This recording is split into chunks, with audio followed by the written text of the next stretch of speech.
네, 아미고 회원 여러분, 고성구TV 시청자 여러분, 정치특강 하겠습니다.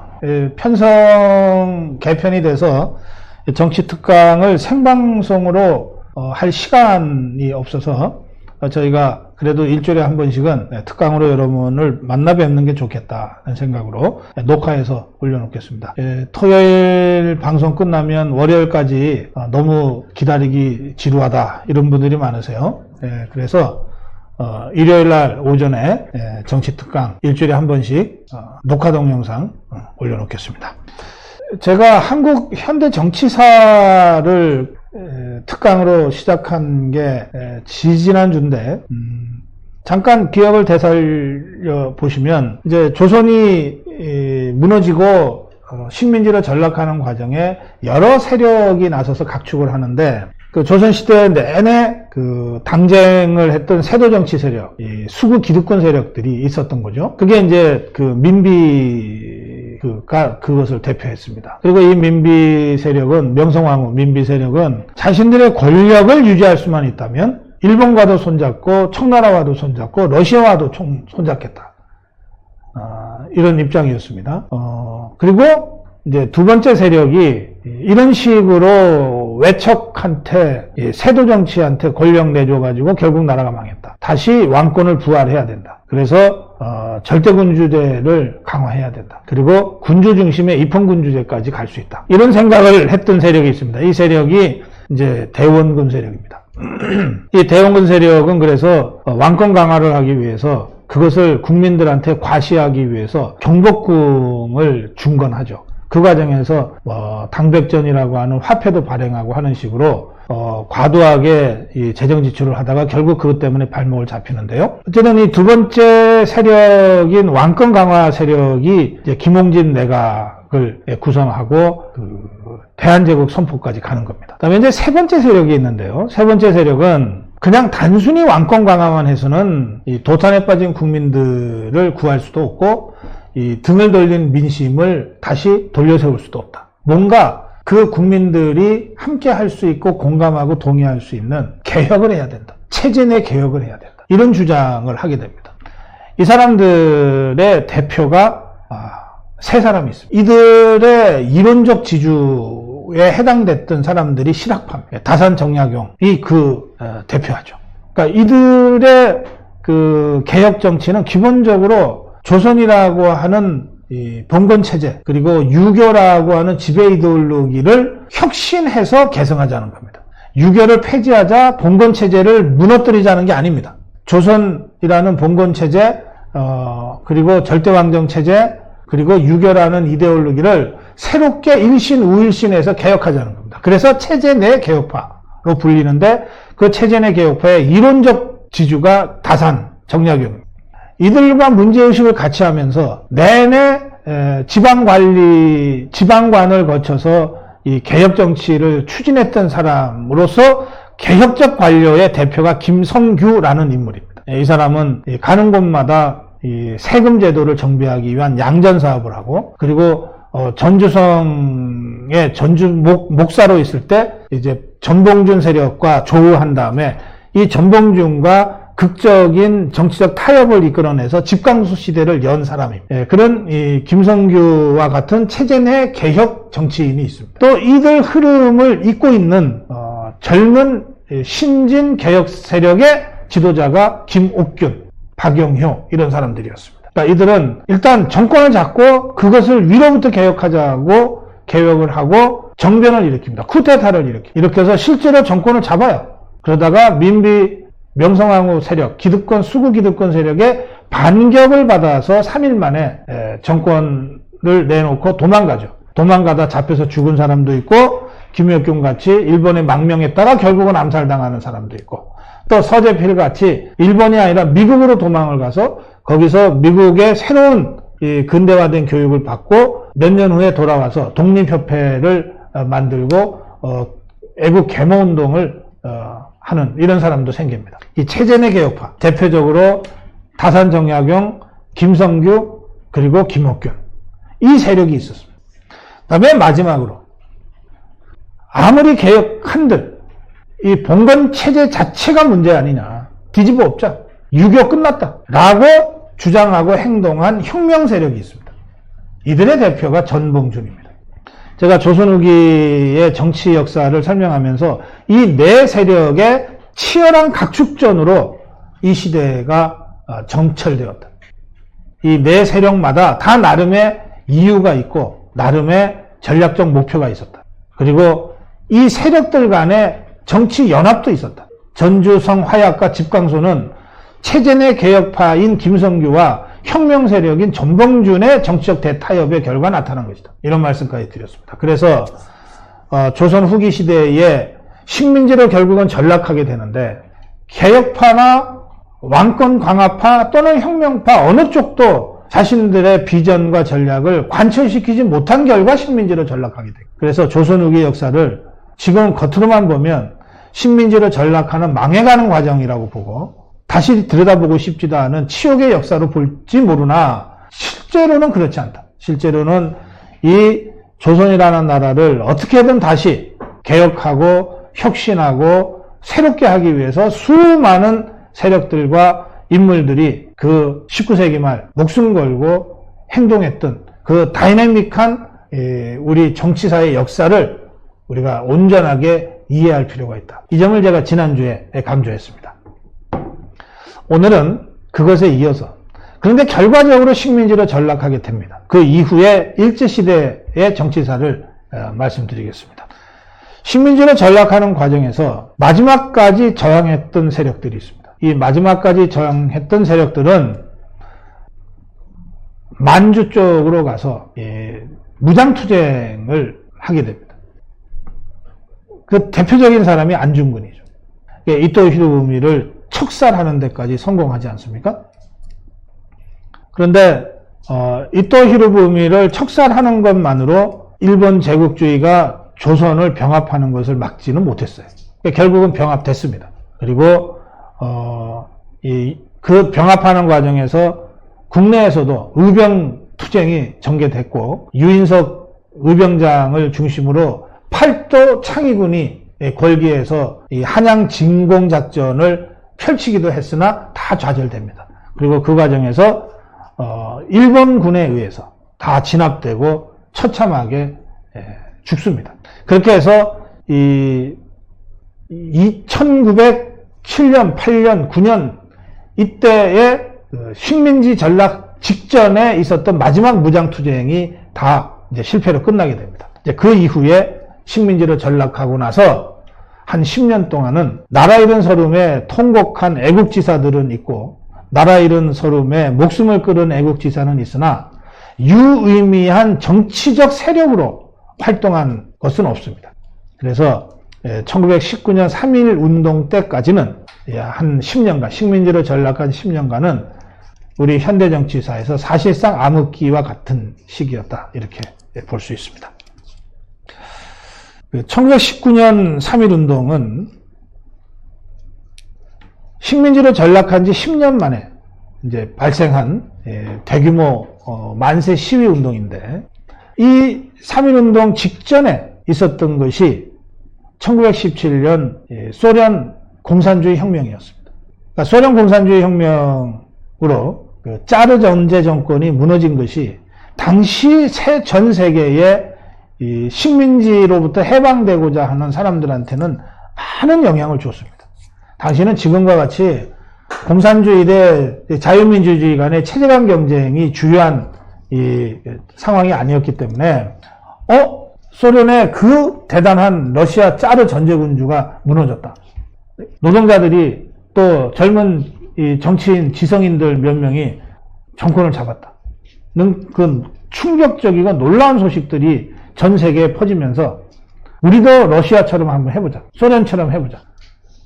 이런 움직임이 한편에 있었습니다. 그 다음에 또 중요한 것이 1918년 윌슨의 민족 자결주의 선언입니다. 이 윌슨의 민족 자결주의 선언은 당시 식민지로 전락해 있었던 수많은 나라의 국민들한테 그야말로 북극성 빛과 같은 이런 길을 열어준 선언이었습니다. 민족 자결주의. 모든 민족은 독립해서 살 권리가 있다. 이 두 가지 사건이 겹치면서 식민지 국가들 사이에서 우리도 독립하자. 그리고 전 세계의 지성에 호소하자. 국제연맹에 호소하자. 이런 흐름들이 만들어진 겁니다. 그것을 가장 먼저 접하게 된 것이 세계 정세에 그래도 좀 통달에 있는 지식인들, 학생들, 유학생들이었습니다. 그래서 일본 동경에서 가장 먼저 3.1운동의 전적인 28 독립선언이 있었던 겁니다. 여기에 세계 정세에 비교적 밝았던 종교인들이 함께하고, 당시에 뭐 대학이라고 하는 게 없었을 때니까. 그러니까 우리가 흔히 아는 지식인들이 형성되기 전입니다. 신문이 없었으니까. 제대로 된 신문이 없고 방송은 당연히 없었을 때니까. 그래서 종교인들과 학생들이 가장 세계 정세에 민감하고 세상이 어떻게 돌아가는지를 알 수 있었고, 이들에 의해서 독립선언문이 작성된 겁니다. 최남선, 이광수 이런 사람들이 독립선언문을 작성하게 된 이유죠. 이 사람들은 운동가들이 아니에요. 독립운동가들이 아닙니다. 작가죠. 소설가. 이들이 3.1운동 독립선언문과 공약 3장을 작성하게 됩니다. 그리고 28 동경에 있는 유학생들 중심의 28 독립선언이 먼저 있었던 것이고요. 이게 다 일맥상통하는 흐름이고, 이 3.1운동 이후에 같은 맥락에서 중국의 오사운동이 일어나고, 인도에서 비폭력 평화 독립운동을 이끄는 간디가 나타나게 되는 겁니다. 이 당시 종교계 중심의 3.1운동은 이들이 무슨 무장투쟁을 했던 적도 없고, 또 이른바 조직운동을 했던 적도 없기 때문에 그냥 선언하는 것 이상으로는 할 수가 없었습니다. 그래서 3.1운동은 독립을 선언한다 하고 그것을 알리고 만세 부르는 것이 전부 다였습니다. 이 3.1운동은 1919년 3월 1일 12시에 파고다 극장, 파고다 공원에서 시작되어서 태화관에서의 선언과 파고다 공원에서의 만세 시위로 시작되어서 해를 넘기고 1920년 5월, 6월경까지 전국에서 전개됩니다.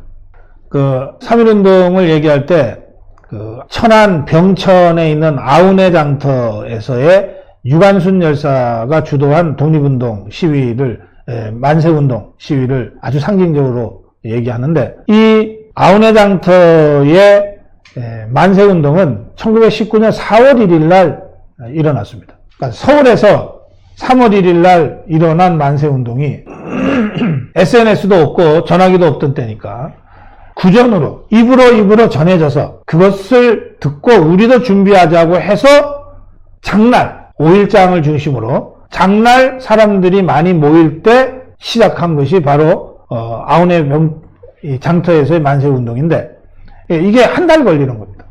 이런 식으로 전국에 퍼져나갑니다. 그래서 해를 넘겨서 1920년 5월, 6월경까지 만세운동이 곳곳에서 벌어집니다. 이 만세운동은 그랬기 때문에 서울에서나 또는 지방에서 만세운동을 할 때도 종교인들이 앞장설 수밖에 없었습니다. 그리고 학생들이 앞장설 수밖에 없었어요. 대다수가 문맹인 상태였기 때문에 독립선언문을 필사로 뺏기는 것도 지식인들만이 가능했고, 또 이것을 사발통문으로 돌려서 장달에 어느 장터에 모여라 라고 하는 것도 그 지역에 신망 있는 리더가 아니면은 그 사발통문을 돌릴 수도 없었어요. 이 지역에 신망 있는 리더는 대개 종교인이거나 목사님 또는 스님 또는 천도교 관련자이거나 아니면 학교를 세운 선생님, 이런 사람들이었어요. 그러니까 이런 사람들이 몇 월 며칠 무슨 장터에 모여라, 그리고 만세 부르자. 그 모여서 선언문 읽고 독립만세 부르다가 끌려가거나 잡혀가거나 죽거나 했던 겁니다. 이 3.1운동은 전체적으로 보면 좌파가 끼어들 여지가 없는 운동이었습니다. 운동 자체가 이렇게 비계획적으로, 최남선, 이광수가 기초한 3.1 독립선언문에 기반해서 공약 3장을 지키면서 전개됐기 때문에 지식인들의 독립선언과 시민들, 국민들, 서민들의 만사 시위로 이루어진 운동이에요. 여기에 어디 좌파가 끼어들어서 조직을 하고 뭐 총을 들고 싸우자고 할 수 있었겠습니까? 이거는 기본적으로 자유주의 운동이었습니다. 민주주의 운동이었습니다. 민족주의 운동이었습니다. 이거는 좌파가 범접할 수 없는 운동이었어요. 그래서 3.1운동의 그 열기 속에 세 군데에서 임시정부, 독립운동을 지속적으로 추진하기 위한 임시정부를 구성하자는 논의가 자연스럽게 이루어져서 세 군데에서 임시정부가 수립이 되는데 한성 임시정부, 연해주 임시정부, 그리고 상해 임시정부가 세워집니다. 처음에는 이 세 임시정부가 각각 움직였어요. 임시정부를 세웠으니까 임시정부의 대통령을 추대해야 되잖아요. 한성 임시정부에서 추대한 사람이 임시정부 대통령으로 추대한 사람이 이승만입니다. 연해주 임시정부에서 대통령으로 추대한 사람이 이승만입니다. 그리고 상해 임시정부에서 대통령으로 추대한 사람이 이승만입니다. 누가 시킨 거 아닙니다. 이승만이 돌아다니면서 공작한 결과가 아닙니다. 자연스럽게 당대의 주요 정치 지도자들, 주요 독립운동, 선언문, 만세운동의 주도자들이 모여서 야, 임시정부 만들자. 누구를 대통령으로 세워서 우리를 이끌게 할 것인가. 이승만 박사밖에 더 있냐. 자연스럽게 이렇게 된 겁니다. 그래서 새 임시정부에서 모두 이승만 박사를 대통령으로 추대했습니다. 대통령으로 같은 사람을 추대했으니 이 정부가 세 개가 따로 움직일 이유가 없게 됐지 않습니까? 그래서 상해 임시정부로 통합하게 된 겁니다. 상해 임시정부로 통합한 그 상해 임시정부의 대통령을 이승만 박사가 하게 된 거예요. 그러니까 그 시점에서 보면 독립운동에 가장 앞서 있는 거목, 독립운동을 가장 앞장서서 지도해온 지도자는 이구동성 이승만 박사였다는 겁니다. 그게 우리 독립운동사의 시작입니다. 3.1운동은 기본적으로 자유주의, 민족주의 운동이었고 좌파 운동이 아닙니다. 자유우파 운동입니다. 그리고 그 3.1운동의 열기 속에서 만들어진 세 개의 임시정부도 모두 이승만 박사를 대통령으로 추대했습니다. 상해 임시정부 또한 자유주의, 민족주의, 독립운동 단체인 겁니다. 여기에 좌파는 처음부터 끼어들 수가 없었습니다. 중도 좌파까지도 그 전까지는 없었습니다. 그럼 좌파는 언제 나타나는가? 그 이후 3.1운동이 벌어진 3년 후 상해 임시정부가 이승만 대통령을 추대해서 독립운동을 임시정부로서 시작하고 나서 2년, 3년 후인 1920년, 21년 이때 처음으로 나타납니다. 그게 박허정이 조직한 조선공산당입니다. 그러니까 그 전까지는 대한민국의 조선의 독립운동의 역사에 좌파라는 이름조차 없었습니다. 최초로 좌파가 독립운동에 탈을 쓰고 나타난 거가 1920년, 21년 연도가 정확하지 않은데 조선공산당 창당 연도 좀 확인해 주세요. 이때 박헌여이가 조선공산당을 창당하면서 대한민국의 좌파 정당이 처음으로 나타나는 겁니다. 이때 박헌영은 YMCA에서 영어를 배우고 뭐 이런 청년 시절을 보내다가 어찌 연이 닿아서 레닌이 주도하는 코민테런과 연이 닿아서 코민테런의 지휘하에, 코민테런의 주도하에 조선에서 조선공산당을 창당합니다. 그리고 수많은 분파투쟁을 거쳐서 일제시대 내내 독립운동을 하기보다는 자기들끼리 분파투쟁하는데 온 정력을 다 쏟아냅니다. 이 조선공산당이 주도한 일제시대의 주요 투쟁은 딱 두 개 있습니다. 하나는 암태도 소작쟁이, 또 하나는 원산 총파. 하나는 조선공산당에서 조직한 농민투쟁이고 또 하나는 조선공산당에서 조직한 노동자 총파업 투쟁입니다. 이 두 건의 투쟁 말고는 조선공산당이 일제 식민지 정부와 일본 제국주의와 맞서서 투쟁한 기록이 하나도 없어요. 그냥 자기들끼리 맨날 모여서 분파 투쟁을 했습니다. 무슨 파 하면서. 1925년 4월 17일 조선공산당 창당. 1차 조선공산당 창당. 그럼 한참 후네요. 그렇습니다. 그러니까 대한민국의 최초로 이 좌파 정당이 들어선 거는 1925년 4월입니다.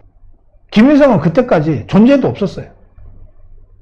그러면 그 1925년에 들어서서 뭐 원산 총파 1929년에 있어나 하는 이거 하나 하는 것 말고는 조선공산당이 좌파로서 독립운동에 의미 있는 활동을 한 건 하나도 없다는 거예요. 네.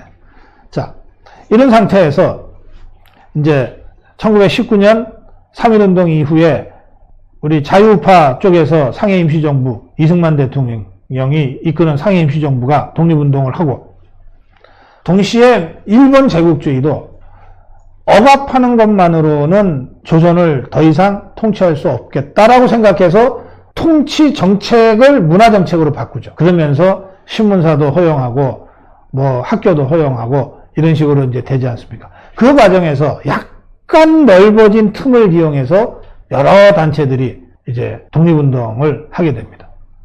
일제가 문화정책으로 전환하면서 자기들끼리도 고민이 없지 않았을 거예요. 그렇게 풀어줘서 안 된다. 한번 풀어주면 계속 풀어준다. 이런 반대론이 없지 않았는데 이 문화정책으로 전환하는 과정에서 풀어주고 분열시키자. 그 하는 주장이 상당한 설득력을 얻었습니다. 풀어주고 분열시키자. 그래서 수많은 단체들이 독립운동을 한다는 간판을 걸고는 내부에서 주도권을 둘러싸고 싸움을 벌이게 됩니다. 일본 제국주의가 유도한 측면도 있고 공작한 측면도 있습니다. 그래서 대체로 자유주의 우파의 독립운동과 박헌영의 공산당 계열의 독립운동은 크게 두 개로 대립하는 것이고 박헌영은 박헌영대로 좌파 내에서 분파투쟁으로 나를 지샜고 우파 정당, 자유우파 독립운동 단체들 안에서도 이런저런 이견들이 이제 속출하게 되는 겁니다. 그런 상태에서 국외에서는 잊을만 하면 터지는 이 무장투쟁이 이 국내 독립운동에 힘을 보태주기도 하고 영향을 미치기도 합니다. 그 과정에서 윤봉길 의사의 홍국 공원 폭살 사건도 터지는 겁니다. 시라카와 중국 점령군 총사령관 시라카와 대장을 도시락 폭탄으로 폭살하고 이로 인해서 이 한 번의 쾌고 거사로 인해서 당시 중국을 장악했던 장개석이 조선 독립운동을 완전히 재평가하고 100만의 중국인도 하지 못한 일을 조선의 한 젊은 청년이 했다 하는 극찬을 하면서 상해 임시정부 재정적으로 어려웠고 일본의 끊임없는 이 압박으로 사면 초과에 밀렸던 상해 임시정부를 중경으로까지 같이 이동하게 해주고 여러 가지 재정적으로 이제 보호를 하게 하는 이런 극적인 사건까지 생기죠. 윤봉길 의사, 충남 예산입니다. 있는 윤봉길 의사의 생가와 기념관을 여러분들이 꼭 한번 가보시기 바랍니다. 10대 젊은 나이에 농민들을 계몽하기 위해서 농민학교, 야학을 세워서 직접 한글 교과서를 만들어서 계몽운동에 투신했던 윤봉길 의사가 이런 식으로는 도저히 일본 제국주의의 숨통을 끊을 수 없다고 생각하고 결행하죠. 그래서 김구와 만나서 시라카와 폭살, 거사를 진행하는데 그 윤봉길 의사의 전 생애, 20여 년의 짧은 생애지만 그 전 생애를 여러분들이 찬찬히 살펴보십시오. 거기 어디에 좌파의 냄새가 있습니까? 윤봉길 의사야말로 일제시대 자유우파 독립운동의 거대한 상징과 같은 그런 존재입니다. 그 윤봉길 의사의 친손녀가 지금 미래통합당의 국회의원이 있습니다. 윤주경. 이 식민지 시대 독립운동의 가장 중요한 단체 중에 하나는 신간회였습니다. 신간회는 1920년대에 결성이 됐는데 도산 안창호가 주도한 단체입니다. 좌우 합작, 이른바. 이게 중국의 그 장개성 모택동의 좌우 합작에 영향을 주기도 하고 받기도 한 겁니다. 일본 식민지 제국주의와 투쟁함에 있어 좌와 우로 갈라져 있다는 것이 독립운동에 도움이 되지 않는다. 이런 문제의식으로 좌우가 모두 모여서 만든 식민지 시대 최대의 독립운동단체가 바로 신간회입니다. 이 신간회는 합법, 반합법 활동을 한 단체이기 때문에 총독부가 가장 다루기 어려운 단체였습니다. 그리고 당시 지명도가 있고 인지도가 높은 대다수 민족 지도자들이 대거 포진됐던 단체이기 때문에 가장 의미 있는 조선 민족의 정치적 대표체 역할을 했습니다. 그런데 이 신간에도 결국은 좌파들, 조선공산당 쪽에 끊임없는 공격과 분열 책동, 그리고 그것을 빌미 잡아서 불법화 시켜버린 일본 제국주의의 양협공에 결국은 단체 문을 닫게 됩니다. 그러면서 1930년대 암흑기로 들어가는 겁니다. 1930년대는 일본이 만주 전쟁을 일으키고 또 중일 전쟁을 일으키고 조선이 본격적으로 일본 제국주의 침략의 병창기지와 전초기지가 되어버렸던 시기이기 때문에 국내에서는 단속적인 활동 말고는 지속적인 활동을 의미있게 할 수가 없었습니다. 바로 이 시기에 일부 만주 지역의 연해주 만주 지역에서 활동하던 독립운동가들이 중국 항일 연군의 아예 중국군의 일부로 배속되어서 활동을 하거나 또는 연해주 쪽을 거쳐서 소련으로 가서 편입이 되는데 항일 연군은 모택동 군대에 편입됐다는 뜻입니다. 소련으로 간 것은 소련 공산당 군대에 편입됐다는 뜻입니다. 이 과정에서 뭐 무정의가 어땠다, 뭐 김일성이가 어땠다, 뭐 하는 등등의 얘기가 나오는데 여러 가지 사료와 기록에 의거해서 본다면 적어도 1940년대에는 어떤 무장투쟁 세력도 만주, 연해주 지역에 없었다. 백두산 밀령 지역에는 없었다. 다 쫓겨서 도망갔다. 뭐 그렇게 정리할 수 있을 것 같습니다. 그렇게 해서 이 김성주, 나중에 김일성으로 등장하지만 이 김성주는, 젊은 김성주는 1940년대에는 1940년부터 45년까지는 없습니다. 그 존재가. 소련에 가서 소련 군대에 소련군이 돼가지고 소련군의 훈련을 받고 있다가 1945년에 소련군과 함께 북한에 나타나서 내가 김일성이다 이러고 재등장하는 겁니다. 이 문재인 좌파 정권은 바로 이때 김일성 등과 활동했던 이 김원봉, 김산, 김일성과 직접 활동한 사람들도 아니지만 김산은 또는 김일성 이런 자들의 자기들의 얼마 하지도 않았던 독립운동을 일제시대 독립운동의 주류로 각색한 이 독립운동사를 정사라고 보는 것 같습니다.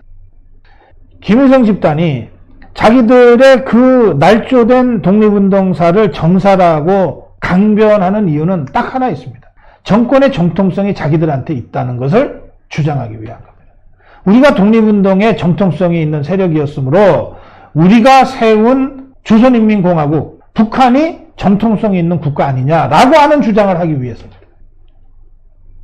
그런데 문재인 좌파 정권은 이들의 날조와 강변의 의도를 아는지 모르는지 김원봉을 서운을 주자 그러고 김일성의 무장항일 투쟁을 정당하게 평가해야 된다 그러고 하는 주장들을 간단 없이 하고 있는 겁니다. 해방이 됐습니다. 해방이 됐으면 일제 식민지 치하에서 일본 제국주의와 맞서 싸운 사람들이 그 공로만큼, 그 공과만큼 평가되고 해방된 조국에서 활동하게 되는 것이 너무나 당연한 것 아닙니까? 해방 공간에서 가장 먼저 두각을 드러낸 세력은 실제로 일제 식민지 시대 내내 독립운동을 이끌어왔던 이승만 세력이 아니고 1925년에 결성해서 한 몇 년 조금 자기네들끼리 분파 투쟁하다가 완전히 지하로 숨어서 살아남는 것에만 급급했던 이 좌파 세력들이었습니다. 왜? 이들은 국내에 있었으니까.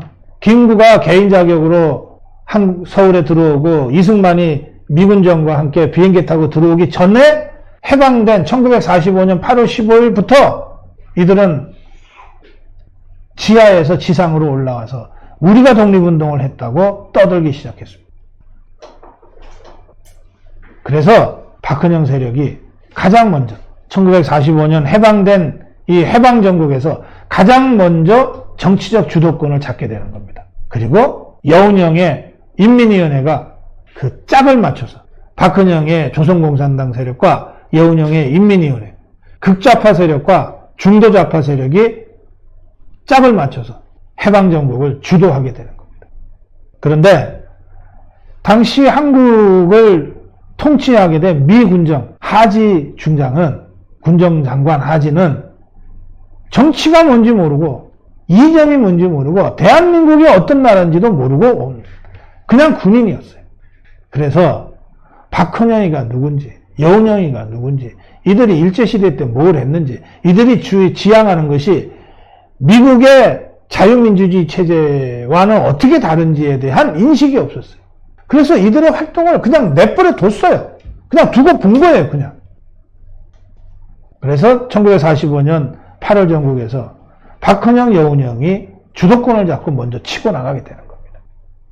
북한에는 소련에 내세운 김일성 정권이 들어서고 남한에는 제대로 된 독립운동 제대로 한 적 없는 이 박헌영의 조선공산당 세력과 여운형의 인민위원회 세력, 건국준비위원회, 건준이 세력이 주도권을 잡고 치고 나가는 거예요. 여기에 자유우파 세력으로는 뒤늦게 귀국한 이승만 세력과 개인 자격으로 귀국한 김구 세력이 뒤늦게 나타나는 거예요.